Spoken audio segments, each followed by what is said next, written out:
At my brother's engagement party, my family sat me near the gift table like I was the help. Not with the guests, not with them, just tucked away, out of sight. When I asked why, my parents said I'd embarrass them in front of important people. That's when I called my company's COO and canceled a $7,200,000 0-cents deal with the bride's family. Then I walked into that banquet hall and told the truth. Every last word. Was I wrong for standing up for myself that day? You tell me. Let's unpack this story together, and if you've ever been treated like less by your own blood, this one's for you. My name is Lucas Bennett. I'm 34 years old, and on paper, I've done everything right. I'm the CEO of Nexus Solutions, a rising tech company here in Boston.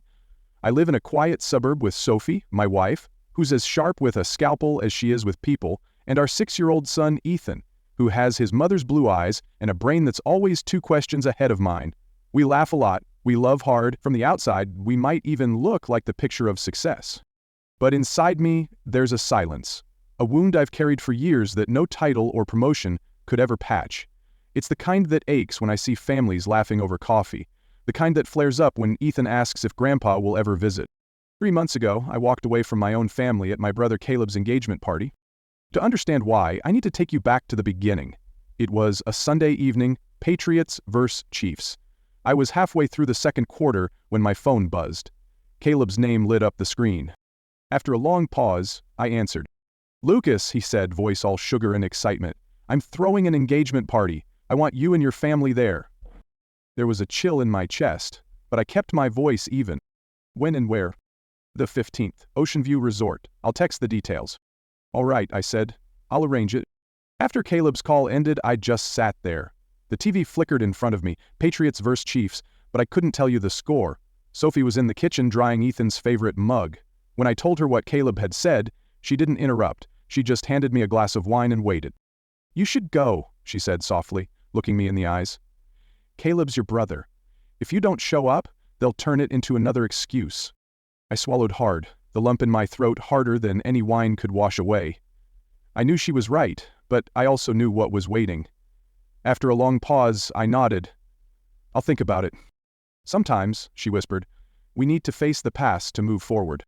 A month later, we were standing in front of the Ocean View Resort. I wore my best Tom Ford suit.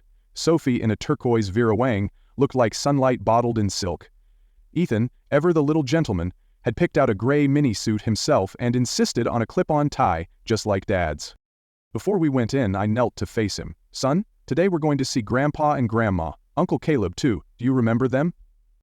He furrowed his brow. "They're the ones who never came to my birthday parties, right?" His words hit like a stone in my chest. Still, I smiled. "Yes, but they're also our family." I was hoping today might change that. We walked in late, just late enough to catch the attention of everyone who still remembered me. The murmurs started before we reached the banquet room.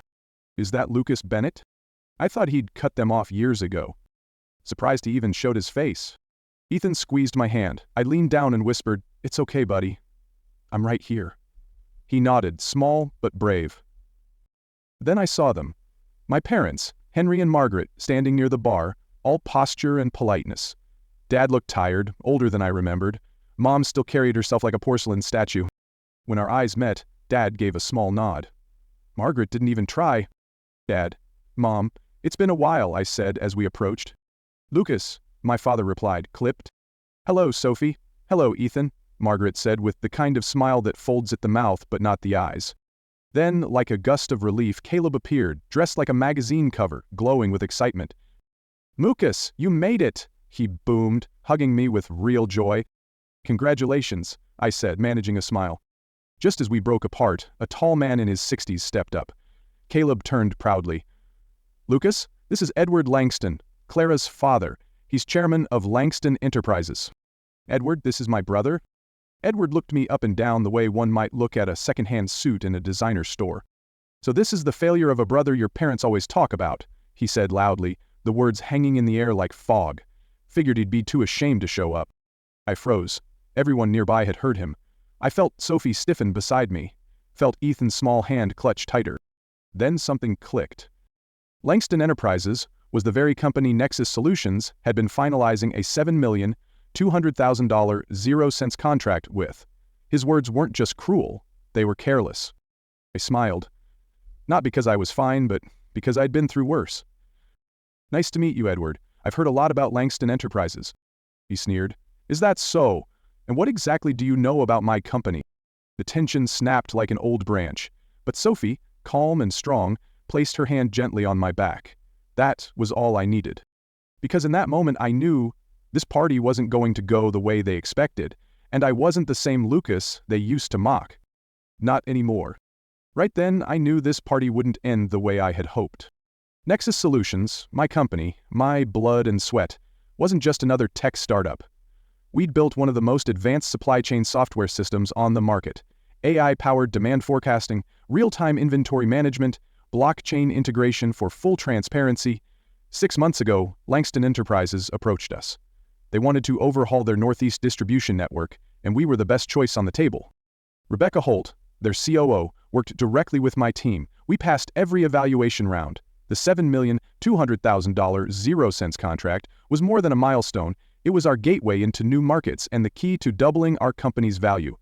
A turning point. What Rebecca didn't know, what none of them knew, was that I was that Bennett, the older brother of Caleb, the groom. She didn't know about Margaret and Henry Bennett, or their long habit of making me feel like the least impressive item in any room. To her, I was just Lucas Bennett, CEO, clean slate. But standing there at the party, staring into the smug face of Edward Langston, the same man about to sign a contract with me, hearing him call me the failure of the family, I realized something cruelly ironic. He didn't even know who I was. I could have said something right then. I could have watched that smug smile fade when he realized I was the man his company was negotiating with. But a part of me wanted to wait, to see what people said when they thought I was nobody. So I just smiled and replied, I work in supply chain software. Langston Enterprises is a major name in our industry. He barely listened, just waved a dismissive hand and said, Everyone knows Langston. We're the leading distribution company in the Northeast. We're working on a big contract with some new tech group. Can't remember the name. A quiet anger bloomed in my chest. Some new tech group. The company I'd built from scratch. Over 100 employees, offices across 2 states, market value pushing $50 million in dollars, 0 cents. And I was just a blip in his world. After those strained introductions, we walked toward the reception desk. I was still trying to brush off Edward's words, to focus on the celebration Caleb had invited me to. But it was about to get worse. The young woman at the reception desk, dressed neatly in the resort's black and white uniform, studied her screen. Hello, I said. We're the Bennett family, Lucas, Sophie, and Ethan. He scrolled, brows slightly furrowed. I'm sorry, she said after a pause. I don't see your name on the main guest list. I blinked. My stomach tightened. I'm the groom's brother, I said, trying to stay calm. Lucas Bennett. Could you check again? She scrolled again, slower this time, before looking up with an apologetic smile. You're listed on the supplementary list, she said, softly. I froze. I'd never even heard of a supplementary list before. If you'll follow me, she added. Your seats are at the back, near the gift display. We followed her across the room, past tables with champagne centerpieces and flower arrangements, past relatives chatting over wine, until we reached a lonely corner near the back wall. 3 plain chairs, no decorations, no place cards, no one else. We weren't part of the celebration, we were part of the furniture. Ethan tugged at my hand. Dad, he whispered, why are we sitting so far away?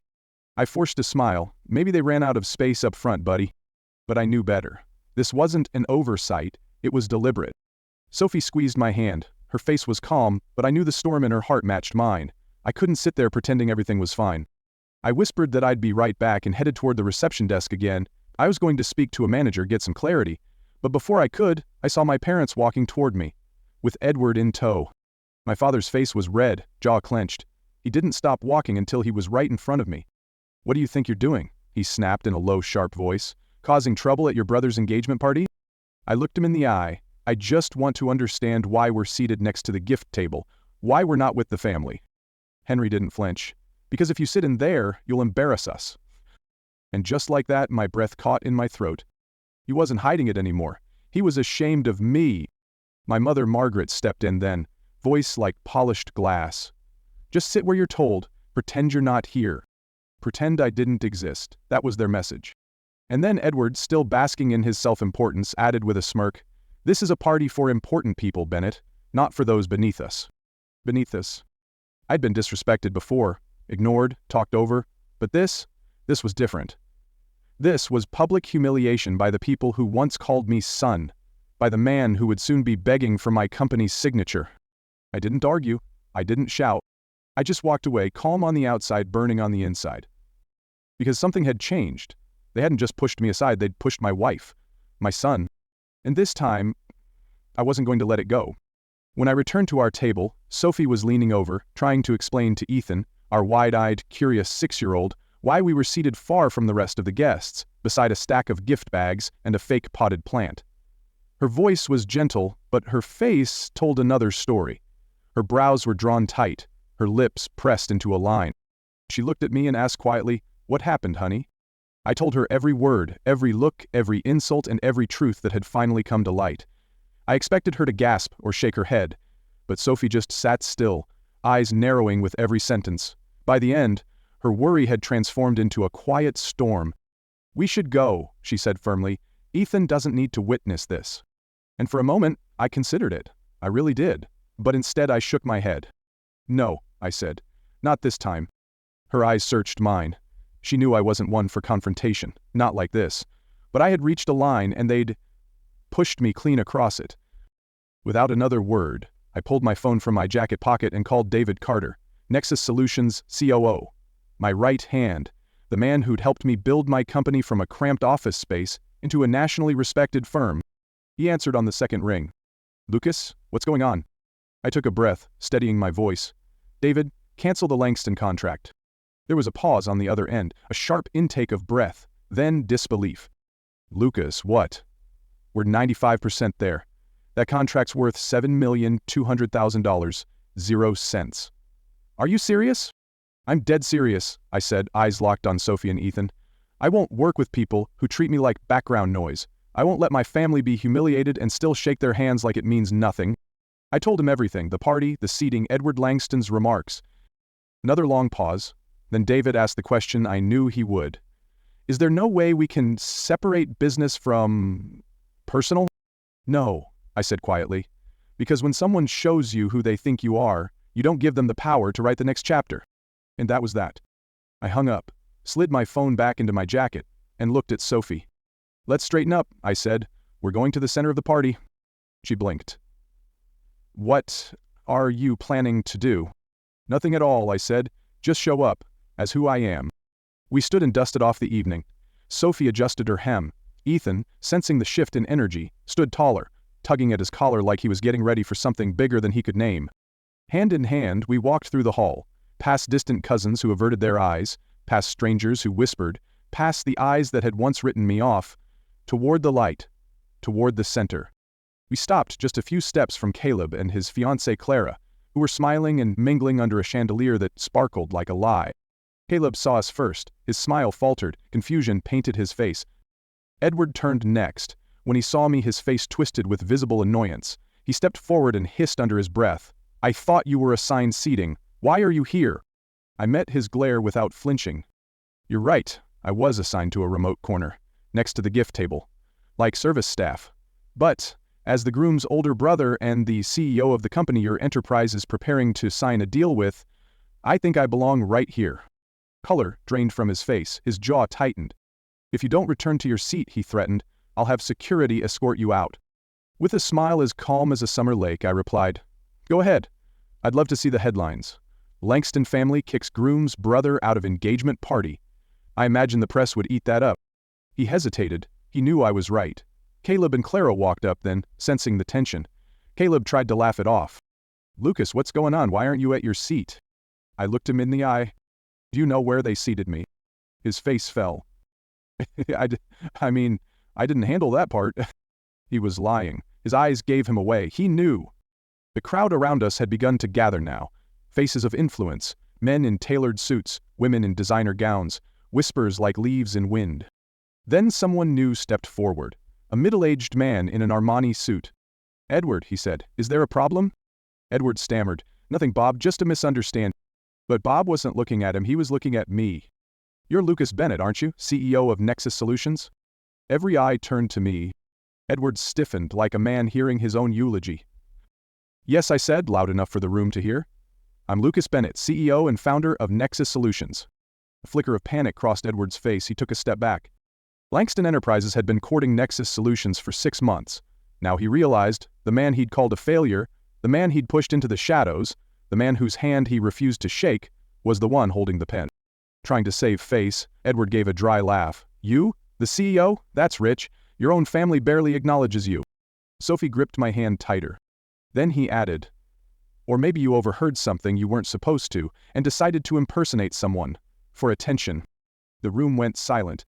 I smiled and said, call Rebecca Holt, Langston's COO. She'll confirm my identity. Then I let the truth drop.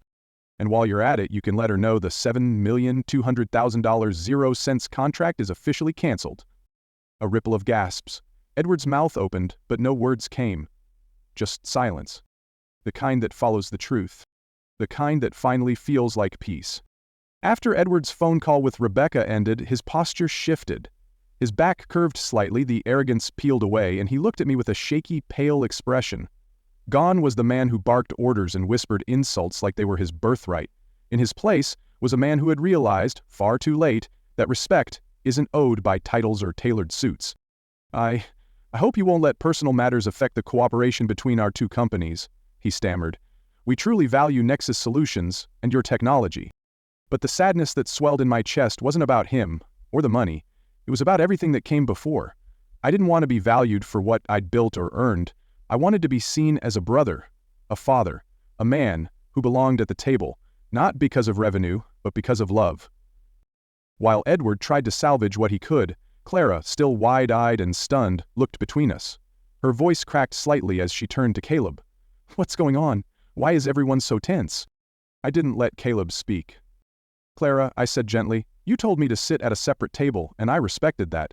But do you know they seated me next to the gift table? Her face twisted in confusion. The gift table? No. I only said to seat you separately, so you'd have space with your family. I thought that's what you wanted. She turned toward a nearby staff member and asked to speak to the seating coordinator. 3 minutes later, the woman who had escorted us to our assigned seats returned, eyes flickering with guilt. We followed instructions from Mr. Henry, Mrs. Margaret, and Mr. Edward, she admitted. They specifically requested we seat Mr. Bennett and his family near the gift table. You could almost hear the silence in that moment. Clara whipped toward Edward, her voice now sharp and cracking with disbelief. Dad, I didn't ask for that. Why did you do this? Edward stumbled. Clara, honey, this is an important event. We can't let anything affect the image of the family. Clara's voice wavered but stood firm. Lucas, I'm so sorry, I didn't know. I smiled. Softly. It's okay, Clara. You're not the one who needs to apologize. And then came my parents, Henry and Margaret, late to the fire they helped start. Henry asked with narrowed eyes, What's going on here? But before I could answer, Clara turned to them, her voice sharp with disgust. Uncle Henry, Aunt Margaret, why? Lucas is your son. He's Caleb's brother. Caught off guard, they stood mute. Finally, Margaret gathered herself enough to speak, her voice still ice cold. We only did what was best for the party. Lucas, he doesn't fit the atmosphere. That hit me harder than anything else. After all the years, all the effort to prove myself, I still didn't fit. And then Caleb, silent through the unraveling, finally spoke. I'm sorry, he said. I turned to him. You knew, didn't you? He lowered his head. Yes, but I didn't know they'd go that far. I thought maybe a separate table, not that. And why didn't you stop them? I asked, not accusing, just needing to understand. I wasn't brave enough, Caleb whispered. I didn't want them to be disappointed in me. There it was, the core truth. Silence, I told him gently, is also a form of betrayal. Caleb, I don't blame you, but I can't trust you. His shoulders slumped. Clara placed a hand on his arm, but her eyes were disappointed too. Edward made one last plea. Lucas, about the contract. I raised a hand. We'll talk later, Edward, but I think you understand where I stand. He nodded, the color drained from his face. My parents, too, stood stiff, their shame exposed. There was nothing more to say. I turned to Sophie and whispered, Let's go home. She nodded, took Ethan's hand, and together we walked out, not in anger, but in peace. No looking back, no goodbyes. Edward tried one more time, rushing forward. Lucas, please, the contract. I'll contact Rebecca tomorrow, I said without stopping. As we passed Henry and Margaret, their eyes burned with something. Anger, maybe, or fear. But they said nothing. They couldn't. Caleb ran up behind us. Lucas, you won't come to the wedding? I looked at him, tired and honest. I don't know, Caleb. Don't hope for too much. And then we were gone, back in the car, Ethan curled between us in the back seat, the warm grip of Sophie's hand in mine. As we drove away from that glittering hall of polished shame, Sophie turned to me and said, "I'm proud of you, Lucas. We did the right thing." I nodded. Self-respect isn't something you can buy or beg for. That night I slept better than I had in years. The next morning my phone rang at 6:30 a.m. It was Rebecca. "Lucas," she said, her voice tight, "Edward's called me 5 times since sunrise. He's panicked." So I told her everything. When I was done there was silence on the line. Then she said quietly, "I'm sorry." "It's not your fault," I replied, "but the decision stands. Nexus won't be working with Langston Enterprises." She sighed. "Understood." And just like that, it was done. 2 weeks passed. Then a message from Caleb. "Can we talk?" I met him at a coffee shop downtown. He looked smaller, tired. 2 cups sat in front of him. After some silence, he asked, "How did you endure being looked down on for so long?" I was stunned. That was not the question I expected. "I don't," I said simply. "Not anymore." Caleb nodded. "They've changed, Lucas. After the party, they started demanding more, controlling more. Everything. My job, the wedding, even where Clara and I should live." For the first time, Caleb was standing in the shadow I'd lived under. "You chose silence," I told him. "Now you have to choose what comes next." "I'm sorry, Lucas," he said, voice cracking. "I'm truly sorry." I looked at him. "I don't blame you." He handed me an envelope. "This is a new invitation. Smaller wedding. Only people who matter. No Edward. No mom. No dad." My eyes widened. He held up his hand. "Clara and I want to start fresh. And we want you there." I hesitated. "I'll think about it." As I walked away, I felt something I hadn't felt in years. Hope. Weeks passed. And on the morning of the new wedding, we arrived at Ocean View again. But this time, Caleb met us at the entrance with open arms and a real smile. At our table was a small placard that read, "Lucas Bennett and family." It wasn't just a seat, it was an apology. There were no Langstons, no Henry, no Margaret. The wedding was simple, joyful, real. I watched Caleb and Clara dance under the soft glow of lights, their faces full of ease. Sophie laughed with Clara, Ethan ran wild with other children, and me? I stood quietly, hand in pocket, heart steady. Because sometimes the family we were born into breaks us. But sometimes they find the courage to build us back, one honest step at a time. If this story resonated with you, if you've ever been the one left out, talked over, or finally stood your ground when it mattered most, I'd love to hear your thoughts in the comments below. Your voice matters, your experience matters, and your courage to share might just help someone else find theirs. If you found value in this story, please give it a like so we know to keep bringing you more honest, heartfelt narratives. And if you haven't already, hit that subscribe button and turn on notifications. We've got more real stories coming, stories about family, healing, and what it means to stand up for yourself when no one else will.